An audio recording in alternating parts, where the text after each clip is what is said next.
በሀገር ውስጥና በውጭ ሀገራት ሰሞኑን ወታደራዊ ዝግጅት ሲያደርግ የነበረው ህወሓት ዛሬ እንደዚሁ በተከዜ ቀጠና ውጊያ መክፈቱ ነው እየተሰማው። ከሀገር ውስጥ በራያ ቀጠና፣ በጠለምት ቀጠና እንዲሁም ደግሞ በኮረምና በወልቃይት የተለያዩ ግንባሮች ዝግጅት እያደረገ የሚገኘው ህወሓትና እንዲሁም ደግሞ ከሀገር ውጭ በሱዳንና በኤርትራ በኩል እንደዚህ ወታደራዊ ጥምረቶችና ወታደራዊ ዝግጅቶችን እያደረገ የሚገኘው ህወሓት ዛሬ ጥቃት እንዲሁም ደግሞ ውጊያ መክፈቱን የሚገልጽ መረጃ ይዣለሁ። ይሄ በዚህ ሰዓት ከያዝኳቸው 3 አጫጭር መረጃዎች መካከል አንዱና እንደዚሁም በርከት ያሉ ዝርዝር መረጃዎች የተካተቱበት መረጃ ነው። ይህንን ጨምሮ ሌሎች የግንባር መረጃዎችን እየተከታተላችሁ አብራችሁ እንድትቆዩ ነው በአክብሮት የምጋብዛችሁ። እንደምታስታውሱ እንግዲህ ሰሞኑን በተለይ ላለፉት 3 ቀናት በህወሓት በኩል አዲስ ወታደራዊ እንቅስቃሴ፣ ወታደራዊ ዝግጅቶች እየተደረጉ መሆናቸውንና ለዚህም አጋር የተባሉ ኃይሎችን ጭምር ሰራዊት በማንቀሳቀስ በተለይ በደጋ አርቢት ተብሎ የሚጠራው አካባቢ ስልጠና ሲወስዱ የነበሩ የአፋር ታጣቂዎች ወደ ራያ መሆን እንዲመጡ እንደተደረገና ከአዛዦቻቸው ጋር ወታደራዊ ዝግጅት መደረጉ በትላንትናው ዕለት በሱዳን የኤርትራ የሱዳንና የትግራይ ወታደራዊ አዛዦች በተገኙበት እንደዚሁ ጽምዶ ሁለተኛ ዙር መርሃ ግብር መደረጉና መከናወኑ ይታወቃል። ከዚህ ጋር በተያያዘ እንግዲህ ያለው ዝግጅት በትግራይ ወደ 12 ቢሊዮን ብር ገንዘብ ለማሰባሰብ ታቅዶ እንቅስቃሴ መጀመሩ ይታወቃል። ይህ በተደጋጋሚ በየዕለቱ እየተገለጹ ካሉ መረጃዎች መካከል የሚገኝ ሲሆን በየዕለቱ ካሉት መረጃዎች ዛሬ ደግሞ ወደ ግንባር ጦርነት መሸጋገሩን የህወሓት እንቅስቃሴ የሚያሳይ መረጃ ይዣለሁ።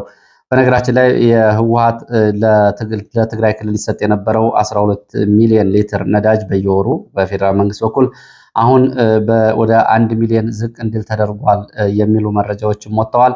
ለዚሁም ደግሞ የድጎማ በጀትም እስካሁን ድረስ አልተለቀቀም። ባለፈው ጀነራል ታደሰ ወረደ ወደ አዲስ አበባ መጥተው ይለቀቃል የሚል ስምምነት ላይ ቢደረስም እስካሁን አለመለቀቁን የሚገልጹ መረጃዎች ናቸው ያሉት። ከዚህ በተቃራኒው ህወሓትም ያለው ወታደራዊ ዝግጅት ጀነራሎቹ እንደዚሁ ደግሞ የኃላፊነትና አዳዲስ ድልድሎችን የአርሚ የኮር እንዲሁም ደግሞ የክፍለ ጦር አዛዦች አዲስ ማጥራትና ስምሪት በሚል እንቅስቃሴ ያደረገ መሆኑ ይታወቃል።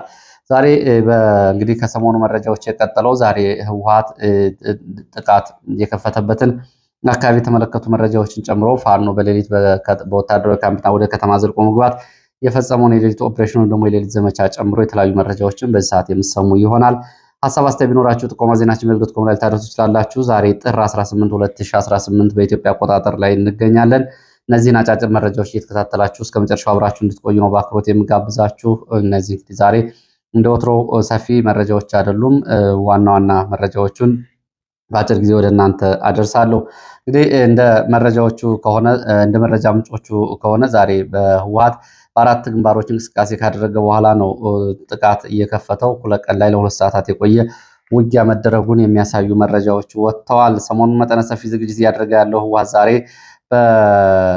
በጥቃት መክፈቱ ተሰምቷል። በሱዳን ከሀገር ውጭ እንዲሁም ደግሞ በኤርትራ ከሀገር ውጭ ያደረገውን ዝግጅት እንዲሁም ደግሞ በሀገር ውስጥ በተለያዩ ግንባሮች ዝግጅት እያደረገ ያለው ህወሓት ዛሬ በአራት ግንባሮች ኃይል በማንቀሳቀስ በሁለት ቦታዎች ላይ ጥቃት መክፈቱ ነው እየተሰማው። እንግዲህ ሰሞኑን በአፋር ግንባር፣ በራያ መሆኒ፣ በኮረም ግንባር እንዲሁም ደግሞ በዛታና በሰቆጣ መስመር፣ በወልቃይት ግንባር ደግሞ ያሉት እንቅስቃሴዎች በተደጋጋሚ እየተከታተል ነው እየቆየ ነው። ከሱዳን ሸረሪና ከሽራሮ ወደ ወልቃይት፣ ከጸሊሞይ ከደደቢት ወደ ወልቃይት አቅጣጫ በኩልም እንደዚሁ መጠነ ሰፊ ዝግጅት መደረጉን መረጃዎቹ ይጠቁማሉ። እንግዲህ በህወሓት የወታደራዊ ዝግጅት ጥር 17 ይጀመራል ተብሎ የነበረው ዝግጅት ዛሬ እንግዲህ የሙከራ ውጊያ ማድረጉ ነው የተገለጸው። በትላንትናው ይጀመራል። የካቲት 11ን አሁን 2018 የሚከበረውን የህወሓት ምስረታ አስመልክቶ ወልቃይትና ሁመራን ከያዝን በኋላ ወደ ነፃ ሀገር እንሄዳለን፣ በዛው የካቲት 11 እናከብራለን የሚል ዝግጅት ተይዞ ነው እንቅስቃሴ እየተደረገ ያለው። በዚህ እንግዲህ ዛሬ በተለይ በተከዜ ግንባሮች የህወሓት ሰራዊት በመንቀሳቀስ በአራት አቅጣጫዎች ተንቀሳቅሶ በሁለት ቦታዎች ላይ ውጊያ ከፍቷል ያሉት የመረጃ ምንጮች፣ ይህም በምስራቅ ጠለምት ታምሾ ምድር ተብሎ የሚጠራው አካባቢ ዛሬ ከሌሊት ጀምሮ ኃይል ያንቀሳቀሱ ሲሆን በተከዜ ፍራፍራ መደማምር ተብሎ የሚጠራው ሁለተኛው አቅጣጫም እንደዚሁ በዚህ ኃይል ያንቀሳቀሱበት ነው። ሶስተኛው ዛና ተብሎ የሚጠራው በኩል ወደ ምንጫራ ተብሎ ወደሚጠራ አካባቢ ነው ኃይል ያንቀሳቀሱት። አራተኛው በደብረ አባይ በኩል ወደ ዋልድባ ተሻግረው ማይተክሊት፣ አፍንጫ ኤፍሬም በኩል ኃይል አንቀሳቅሰዋል። እንግዲህ ከላይ በተገለጹት በአራት አቅጣጫዎች ኃይል ካንቀሳቀሱ በኋላ እና ሌሊቱን ኃይል ካስጠጉ በኋላ ነው ዛሬ እኩለ ቀን ላይ ማይተክሊት ተብሎ የሚጠራው ቀጠና በተለይ ልዩ ቦታው አዲ ማይዳጉሲት ተብሎ የሚጠራ ቀበሌ ላይ ውጊያ የከፈቱት። ሁለት ቦታዎች ላይ ነው እንግዲህ ለ2 ሰዓታት የቆየ ተኩስና ውጊያ ነበር የተባለው። ይሄ ልዩ ቦታው በተለይ አፍንጫ ኤፍሬም ተብሎ የሚጠራ አካባቢ ውጊያ ከፍተው ከመከላከያ ከአካባቢ ሚሊሻ ጋር ለ2 ሰዓታት የዘለቀ ውጊያ ተደርጓል። እንደ መረጃ ምንጮቹ ከሆነ አዲ ማይዳጉሲት አፍንጫ ኤፍሬም አካባቢ ቀድሞ ጥቃት የከፈቱት የህወሓት ታጣቂዎች ናቸው። በዚህ ጥቃት እንግዲህ የቡድን መሳሪያዎችንም ጭምር ተጠቅመዋል። ሞርተር፣ ዲሽቃን ጨምሮ እንደዚሁ መተኮሳቸው ነው የተገለጸው። በዚህ የአርሚ 11 ተብሎ የሚጠራው የህወሓት ታጣቂ ነው እና ከዚህ ውስጥ የሚገኙ ሻለቆች ናቸው ጥቃት የከፈቱት። በአርሚ 11 ባድመ ክፍለ ጦር እየተባለ የሚጠራው የህወሓት ታጣቂ ወደ አፍንጫ ኤፍሬም በመዝለቅ ጥቃት መክፈቱ ነው የተሰማው።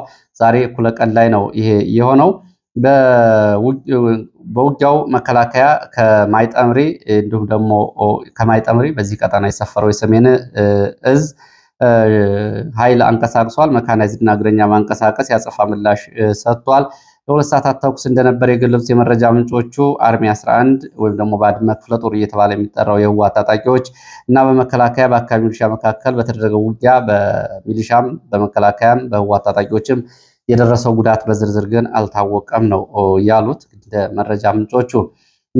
መረጃ ምንጮቹ ዛሬ አርሚ 11 ተብሎ የሚጠራው የህወሓት ታጣቂ ወይም ደግሞ ባድመ ክፍለ ጦር ማለት ነው የከፈተው ውጊያ ካለው የህወሓት ሰሞነኛ መጠነ ሰፊ ዝግጅት አንጻር የዛሬው ውጊያ የኃይል ወይም ደግሞ የሙከራ ውጊያ ተደርጎ ሊታይ ይችላል ብለዋል። የህወሓት ታጣቂዎች ወደ ኋላ ወጥተዋል። ከውጊያው በኋላ ወደ አዲ ማይዳጉሲት ተብሎ ወደሚጠራው አካባቢ ነው የወጡት። ወደ ዋልድባ፣ ጠለምት፣ ማይጠምሪ ድረስ እንደዚሁ ውጊያው ይሰማ እንደነበርና የቡድን መሳሪያ ተኩሶቹ በእነዚህ አካባቢዎች ከዋልድባ ገዳማት ድረስ ይሰማ እንደነበር ከአካባቢ የወጡ መረጃዎች ያሳያሉ። እንግዲህ በዚህ ቀጠና ያለውን የዛሬውን ሁኔታ በተመለከተ ይህ ውጊያ ከመደረጉ ቀደም ብሎ በዚህ አካባቢ የሚንቀሳቀሱ የህወሓት ታጣቂዎች አሉ። በዚህ ቀጠና ተፈናቃይ ተብለው ተመልሰው የነበሩ ወደ 614 የሚደርሱ ሚሊሻዎች ወደ ሽሬ ቀጠና እንዳባጉናና ገነተ ማርያም ተብሎ የሚጠራ አካባቢ ተጠርተው ወታደራዊ ስልጠና ሲወስዱ ከሰነበቱ በኋላ ነው ዛሬ በአራት ግንባር ህወሓት ይህንን ኃይል እያንቀሳቀሰው። ከዚህ ጋር በተያያዘ ያው ሰሞኑን መጠነ ሰፊ ዝግጅት አድርገዋል። ወረራ እናደርጋለን እያሉ ነው የሚገኙት። ዛሬ ይህንን አድርገዋል። የደረሰው ጉዳት ባይታወቅም እንግዲህ ዘጌት ብለው ጠለምት አካባቢ የወጡ መረጃዎች እንደሚያሳዩት ማይዳጉሲት ተብሎ የሚጠራው አካባቢ በውጊያው ከተጠናቀቀ በኋላ የመከላከያ አዛዥ የ51ኛ ክፍለ ጦር አዛዥ እንደሆነ ነው የተገለጸው። ኮሎኔል ደረጀ ኩምሳ ከህወሓት የባድመ ክፍለ ጦር የአርሚ 11 አዛዦች ጋር ለመነጋገር ወደ አካባቢው ከአመሻሹን ተንቀሳቅሷል። በተለይ አፍንጫ ኤፍሬም አካባቢ ወደ ተባለው ቦታ ነው የተንቀሳቀሰው። ኮሎኔል ደረጀ ኩምሳ የ51ኛ ክፍለ ጦር የአዛዥ ሲሆን በህወሓት በኩል የአርሚ 11 እንዲሁም ደግሞ የባድመ ክፍለ ጦር እንዲሁም ደግሞ ከቀይ ኮከብ ተብሎ ከሚጠራው ክፍለ ጦራቸው በኩል የተውጣጡ የህወሓት ታጣቂ አዛዦችም ወደ ቦታው ከሰዓት በኋላ መንቀሳቀሳቸው ተሰምቷል። ከዚህ ጋር በተያያዘ እንግዲህ ሌላ የአካባቢው የመረጃ ምንጮች የሚሉት ምንድን ነው? በዚህ መረጃ እንግዲህ ፖለቲካዊ ደባና ሴራዎቹን ወይም ደግሞ የማንነት ጥያቄዎቹ ላይ ያለው የፖለቲካ ጉዳይ እንዳለ ሆኖ በአካባቢው የሚሰማሩት ወታደራዊ አዛዦች ሆን ተብሎ የአማራ ተወላጆች እንዳይደረጉ ተደርጓል ነው የሚሉት።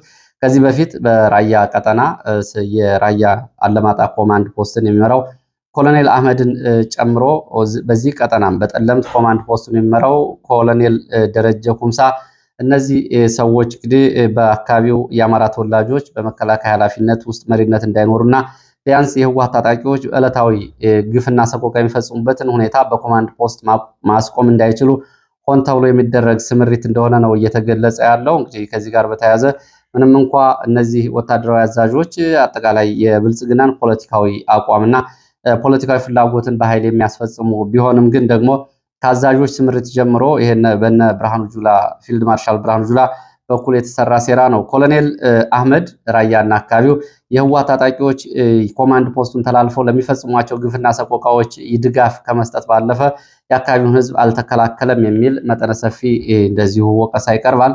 በተመሳሳይ ኮማንደር ደረጀ ኩምሳም ካሁን በፊት የህወሓትን የሚሊሻዎችን እንቅስቃሴ መረጃ የሚያመጡ ሰዎችን የአካባቢው ነዋሪዎችን እንዲሁም ደግሞ የማንነት ጥያቄ የሚያነሱ ሰዎችን ጥያቄ ውድቅ በማድረግ ከህወሓት ሰዎች ጋር እንደዚሁ እንግዲህ እኛም ፈተዋለን በሚል ጥያቄዎች ከፍ እንዳይሉና የአካባቢው ሚሊሻዎችም ትጥቅ እንዲፈቱ በተደጋጋሚ ጫና ያደርጋሉ ነው የተባለው። እንደ መረጃ ምንጮቹ ኮሎኔል አህመድ በራያ አላማጣ የኮማንድ ፖስቱ መሪ እንዲሁም ደግሞ ኮሎኔል ደረጀ ኩምሳ የ51ኛ ክፍለ ጦር በጠለምት ቀጠና የኮማንድ ፖስት አስተባባሪ እነዚህ ሁለቱም እንግዲህ በሚስቶቻቸው በኩል ከህወሓት ሰዎች ጋር ያላቸው ተዛምዶ ነው እየተገለጸው። ምንም እንኳ ማህበራዊ ጋብቻ እንደ ፖለቲካና እንደ ወታደራዊ መጠቀሚያ አይውልም መብት ነው ቢባልም ግን እዚህ ላይ ግን በተግባር እየታየ ያለው ሁኔታ ይሄ ነው። ኮሎኔል አህመድ የሻሸመኔና የአካባቢ ተወላጅ ሲሆን ባለቤቱ እንግዲህ ከህወሓት ወታደራዊ አዛዦች መካከል የአንዱ ቤተሰብ ነች። በተመሳሳይ የኮሎኔል ኩምሳ ደረጀም የተሰማው እንደዚሁ ነው። ለማንኛውም በጠለምትና በራያ ቀጠና እንግዲህ እነዚህ የአማራ ተወላጅ መከላከያ አመራሮች እንዳይሰማሩ የተደረገው ሆን ተብሎ ነው። ጉዳዩ ፖለቲካዊ አሻጥር ያለበት ቢሆንም የአማራ ተወላጆች የሆኑ አዛዦች እንዳይመደቡ በማድረግ ቢያንስ በየዕለቱ በህዝብ ላይ የህወሓት ታጣቂዎች የሚያደርሱን ግፍና ሰቆቃ ማስቆም አልተቻለም። የራያ የመከላከያ ኮማንድ ፖስት አዛዥ ኮሎኔል አህመድ፣ የጠለምት ግንባር አዛዥ ኮሎኔል ደረጀ ኩምሳ ሁለቱም እንግዲህ በተመሳሳይ ከህወሓት ጋር የጋብቻ ትስስር ያላቸውና ከህወሓት ሰዎች ጋር በየዕለቱ መረጃዎችን የሚለዋወጡ ነው። ከአንዳንዶቹ ጋር እንደዚሁም የጦር መሳሪያ ዝውውርና ተያያዥ መረጃዎችም አብረው ወጥተዋል። ወደፊት በዝርዝር የምመለስባቸው ይሆናል። በዚህ በሌላው ቀጠና እንግዲህ ከጠለምት ባሻገር በተመሳሳይ በኮረም ቀጠና ራያ መሆኒ በርተክ ላይ በራያ ቀጠና ማለት ነው ጉምብርዳ ራያ ባላ የህወሓት ከሳብ በኋላ አዳዲስ እንቅስቃሴዎች አሉ። የቡድን መሳሪያዎችን በአደባባይ እያጓጓዙ ነው ወደ ግንባር። ዋና ግንባር ሆኖ ግን የሚጠበቀው የወልቃይት ግንባር እንደሚሆን መረጃዎች ያሳያሉ። ኮሎኔል ገብረ ጻዲቅ አዴት ተብሎ የሚጠራው የህወሓት ቃል አቀባይ ወልቃይትን ይዘን በቅርቡ ወደ ነፃነገርነት እንሄዳለን የሚል አስተያየት ከሁለት ቀናት በፊት መስጠቱ ይታወቃል። ዝግጅቱ አጠቃላይ ለዚህ ነው። ቲፒኤፍ ተብሎ የሚጠራው የህወሓት ታጣቂ የህወሓት እንደዚሁ የሚቃወመው ታጣቂ ኃይል ኮረም አካባቢ እንቅስቃሴ አድርጓል። የትግራይ ሰላም ኃይል ወይም ደግሞ ቲፒኤፍ እየተባለ የሚጠራው ታጣቂ ኃይል የማህበራዊ ሚዲያ አስተባባሪዎች መካከል አንዱና ተጽዕኖ ፈጣሪ የሆነው ለህወሓት እጅ መስጠቱን ነው መረጃዎቹ እየጠቆሙት። ህወሓት ደግሞ በሌላ በኩል ከትግራይ የሰላም ኃይል ወይ ደግሞ ቲፒኤፍ ተብሎ ከሚጠራው ኃይል ጋር ግንኙነት አላቸው ያላቸውን 37 ወታደራዊና ሲቪል አመራሮች በቁጥጥር ስር እንዲውሉ እያደረገ ነው። ቀሪ 11 የሚሆኑ በህወሓት ታጣቂዎች ኃላፊነት ውስጥ ያሉ ሰዎችም እንደዚሁ በቁጥጥር ስር እንዲውሉ ክትትል እየተደረገባቸው ነው። ቀደም ብሎ እንግዲህ በቁጥጥር ስር የዋለው ጀነራል ጉሽ እንግዲህ እስካሁን ድረስ ፍርድ ቤት አልቀረበም። ጉዳዩ በትግራይ ፖለቲከኞች እና በተቃዋሚዎች መነጋገሪያ መሆኑ ይታወቃል። ወደ ሌሎች መረጃዎች ከመሄድ በፊት እንግዲህ ዩናይትድ አረብ ኤሚሬትስ በአፍሪካ ቀንድ ቀጠና በሱዳን፣ በኢትዮጵያ፣ በሶማሊያ ያላትን አጠቃላይ እና በየመን ያላትን ጣልቃ ገብነትና ወታደራዊ ስምሪቶችን እስከ ቅጥረኛ ወታደሮች ከላቲን አሜሪካ ኮሎምቢያ ድረስ በማምጣት በሱዳን ጦርነት እያሳተፈች መሆኑ በተደጋጋሚ የተገለጸ ጉዳይ ነው። አሁን በአንድ የወጣ መረጃ ዩናይትድ አረብ ኤሚሬትስ ለኢትዮጵያ ግዙፍ የሚባል ወታደራዊ ድጋፍ ልታደርግ ነው የሚል መረጃ ወጥቷል። እንግዲህ እስካሁን ስታደርጋቸው ከነበሩት ወታደራዊ ድጋፎችም ይሄኛው በቁጥርም በአሃዛዊ መረጃዎችም ከፍ ያለ ነው። አረብ ወታደራዊ ገጽ ይዞት እንደወጣው እንደ አረብ ወታደራዊ ገጽ መረጃ ከሆነ በዩናይትድ አረብ ኤሚሬትስ የተባበሩት አረብ ኤሚሬትስ ለኢትዮጵያ 20 ፈረንሳይ ሰራሽ ሚራዥ ተዋጊ አውሮፕላኖችን እና እንዲሁም ደግሞ 2000 የሚደርሱ ዘርፈ ብዙ ተዋጊ እንዲሁም ደግሞ ወታደራዊ እቃዎችን የሚያጓጉዙ የጦር አውሮፕላኖችን ልትሰጥ እንደሆነ ነው የተገለጸው። እንግዲህ ቁጥሩ ሲታይ ይሄ ምናልባት አንዳንድ ሀገራት ካላቸው የአየር ኃይል ወይም ደግሞ ተዋጊ አውሮፕላኖችና የጦር አውሮፕላኖች ቁሳቁሶች በእጅጉ ቁጥሩ ከፍ ያለ ነው። እንግዲህ ወደፊት የሚታይ ነው። አረብ ሚሊተሪ የተባለ ገጽ ግን ይህንን ዘገባ ይዞ ወጥቷል። እንግዲህ ላለፉት 5 ዓመታት ኢትዮጵያና አረብ ኤሚሬትስ የተስማሙትን ወታደራዊ ስትራቴጂካዊ ድጋፍ ተከትሎ በትግራይም አሁን በአማራም በኦሮሚያም ለነበሩ ጦርነቶች ከድሮን እስከ ተተኳሽ በማቅረብ በንጹሃን ላይ ለደረሱ ግፍና ሰቆቃዎች ያው አረብ ኤሚሬትስ በዋናነት በብዙ ኢትዮጵያውያን ዘንድ እንደ ተጠያቂ ሀገር የምትታይ ነች። ያው ጥቅሟን ለማስከበር በሚል በሱዳን ቀውስም የምታደርገውን በተመሳሳይ በኢትዮጵያም እያደረገች ነው። በሱዳን እንግዲህ ለወርቅ ንግድ ሲባል ሱዳንን ወደ ሁለት ሀገር እየከፈለች የምትገኝ ሀገር ነች። በመሀል አንድ የጤና መረጃ ላድርስ። ባለፈው መነጋገሪያ ሆኖና ስጋት ፈጥሮ የነበረው ማርበርግ ቫይረስን ኢትዮጵያ ስለመቆጣጠሯ የሚገልጽ መረጃ ወጥቷል። በጤና ጥበቃ በኩል ይህንን በሽታው በቁጥጥር ስር ውሏል የሚለውን የዓለም ጤና ድርጅት እንዲያረጋግጥ እንደዚሁ ይጠበቃል። በዚህ የማርበርግ በተባለው ቫይረስ በኢትዮጵያ ውስጥ 11 ሰዎች እንደሞቱ የመንግስት ሚዲያዎች ቢገልጹም የጤና ባለሙያዎቹ ቁጥሩ ከዚህ ከፍ ይላል ሲሉ ነው የሚገልጹት። ወደ ሌሎች መረጃዎች ሲሄድ የፋኖ መረጃ አስከትላለሁ። በምዕራብ ወሎ መካነ ሰላም በሌሊት በወታደራዊ ካምፕ ላይ ጥቃት ተፈጽሟል።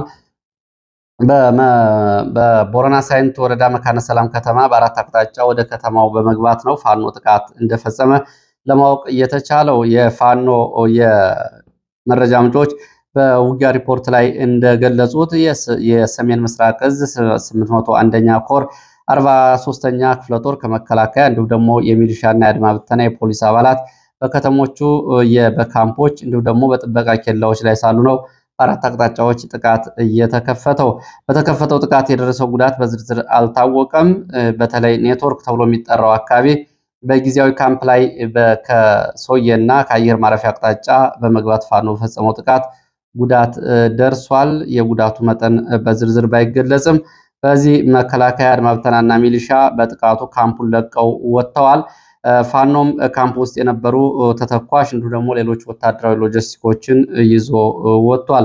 ወደዚህ ወደ ምዕራብ ወሎ እንግዲህ ባለፈው ከሁለት ሳምንት በፊት በ11 ወረዳዎች በ8 ወረዳዎች በ11 ግንባሮች በተደረገው ውጊያ መቅደላ ተንታጅባርን ጨምሮ እስከ ከላላ በፋኖ ቁጥጥር ስር መዋላቸውን ተከትሎ በዚህ ግንባር አዲስ ዘመቻ በሚል የ11ኛ እዝ አዲሱ የተቋቋመው እዝ ማለት ነው ወደዚህ ከሰሜን ወሎ ሐራ መርሳና ውርጌሳ አካባቢ ኃይል እያጓጓዘ ሲሆን ተጨማሪ ኃይል ከሸዋም አየር ኃይል ወደ አካባቢው መንቀሳቀሱ ይታወቃል።